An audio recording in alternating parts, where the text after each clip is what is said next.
Good morning, everybody. Today is Tuesday, October 31st. I believe that makes it Halloween. Boo! It's spooky season.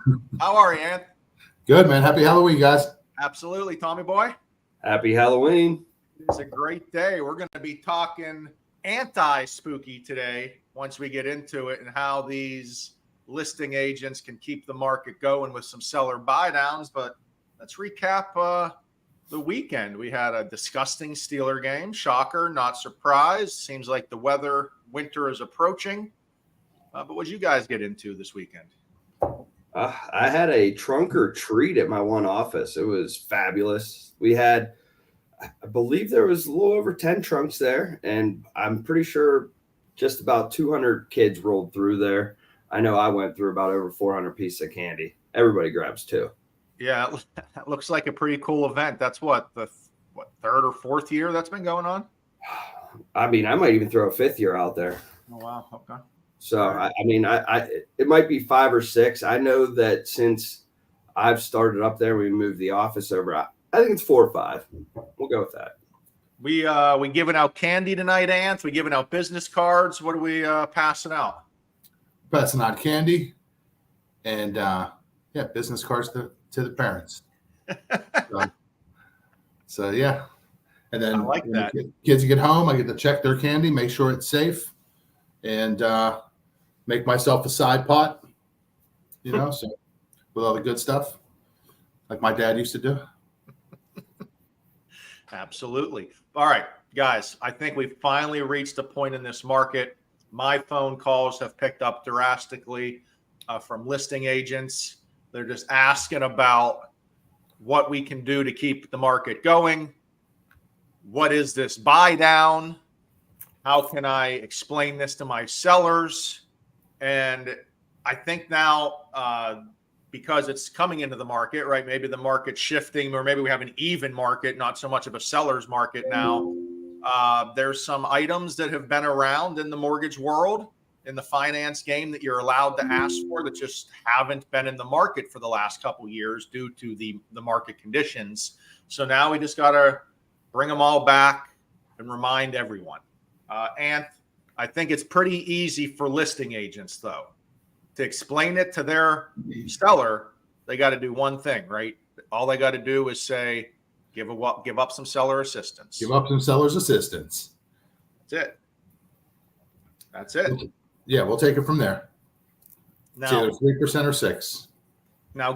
Now explain a little bit, Anth. Once we get the seller assistance, right? That's coming off the seller's bottom line, dollar for dollar bottom line. What are we going to do with that seller assistance? We're going to take that seller's assist, use it towards a 2-1 buy down option, which allows the client to get 2% lower the first year on the interest rate, 1% the second year, and then the third year and beyond, it goes back to the normal rate. I mean, personally, I think the 2-1 buy down is a winner because a lot of people were taking on ARMs, which are only fixed for a period of time, then they go adjustable. This is a fixed product. So if you're getting the 2-1 buy down, you're getting the rate you would get today on a 30-year fixed. The benefit of the seller buy down and the seller's assistance is it can go towards buying that rate down for those 2 years. So you're saving money for those 2 years, and then you go back to the original. But in the future, if rates come down, they always have the ability to refinance. They don't lose that money. That's a great option. Now, here's the problem. Is there's multiple names for all this. You can call it a 2-1 buy down. You can call it a seller buy down. You could call it a buyer incentive, a seller incentive. Like, there's a lot of different names being thrown around out there, Tom, but all it is seller assistance to the listing agent. And it's not the only option. You still can use seller assistance for other reasons. You can use it to lower your closing costs, or maybe if you don't want to do one of those temporary buy downs, you can buy it down permanently. So I don't think as a real estate agent, you don't have to get into the weeds all that much, right? Just get the seller assistance and have them call us. Yes, 100%. I mean, that is all it is it's ask for the 3% seller's assistance or offer the 3% seller's assistance as a listing agent. And it isn't even going to be the full 3%. So that buyer is going to end up being happy as long as that seller's okay with giving up that profit of the home for the assist. So, and like you said, there's so many different ways. Maybe they don't want to do the perm or the 2-1 buy down, and we look into a permanent buy down, or we could use that to even pay down the closing costs in the traditional way of, you think, a seller's assist, or even Anthony brought up last month, the MI buyout. We could use it for that as well. So there's so many different ways to use seller's assistance that if you're not asking for it, you're really hindering yourself with the options that you do have. And I think it's just all the terminology is confusing a lot of people in the industry right now because it's not called one thing. Everyone's heard of seller assistance, but what's this buy down? What's this 2-1? It's confusing me. There's just options. Now, we're not telling every listing agent you have to be offering seller assistance, but if you do have a property that's not selling or it's sitting and you're thinking of a price reduction, don't do the price reduction. The price reduction is, in my eyes, fool's gold. It's going to drop the payment barely anything over the month. If you offer the seller assistance and the buyer uses that money smarter, it can save them hundreds of dollars in lieu of just dollars. So, and the numbers don't lie, and that's why we need to show the buyers this information. And I'm happy to show the breakdown. I'm sure you guys would show the breakdown, a difference between a $5,000 price reduction and $5,000 to use to buy down the rate. It's just, it's the numbers don't lie. So if you're confused, if your head is spinning out there and you're like, what the heck, there's all these different options. The good thing about this market is there are options, right? A year ago, 2 years ago, there were 0 options for buyers. It was put over asking, waive all contingencies, pray to God you get the house. Now it's actually a market. You can actually negotiate. Let's use those negotiation skills and get some deals accepted. And if the rates are high, we'll just buy the rate down to where the buyer's happy. Yeah, Ryan, you know what? I mean, I think I know you guys have seen it. I've seen it.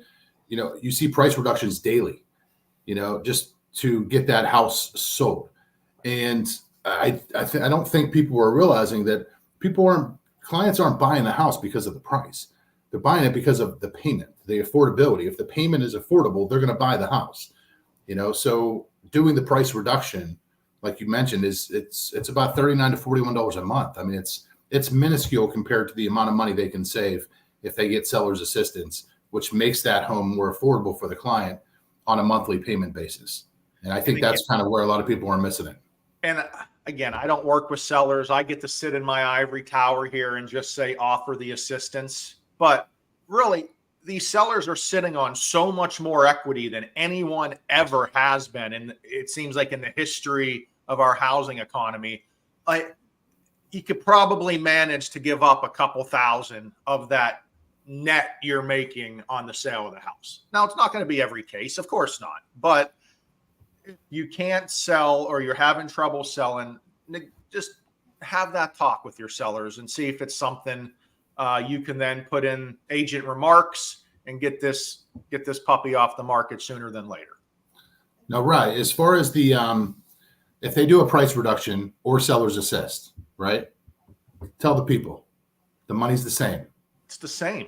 It's bottom line for the seller. You don't have to explain why does the seller care that the buyer is going to save $200 a month, for example. They don't care. The seller cares about what my bottom line and what I'm taking home at closing.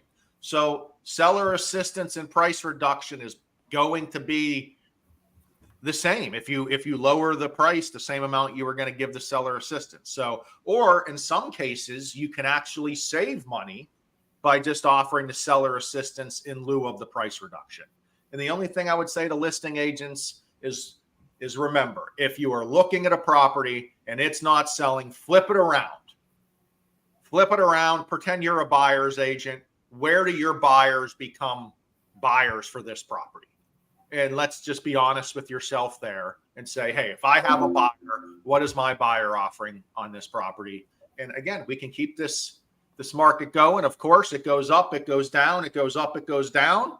And we will get through this little downturn. That's it. I'm gonna be a coach here, and we got to dig deep. We got to dig deep and fight through the fourth quarter here. That's it. Dig deep. Life's a garden, dig it. The Marines are coming. The Marines are on the way. Okay, help is coming. They've loaded the boats. They haven't left shore yet. But just hold your ground. Hold it for a little bit longer. And mid next year, maybe, we'll start seeing some improvements with the rates. And once they start coming down again, look out, guys, because that news will start going through national media, and it will be the floodgates open again. So we'll continue talking. We'll probably elaborate more on seller assistance on Friday, go over the differences for each loan type. But boys, have a great Tuesday, and I will see you Friday. Don't scare too many children tonight. See you guys. Let's go Rats.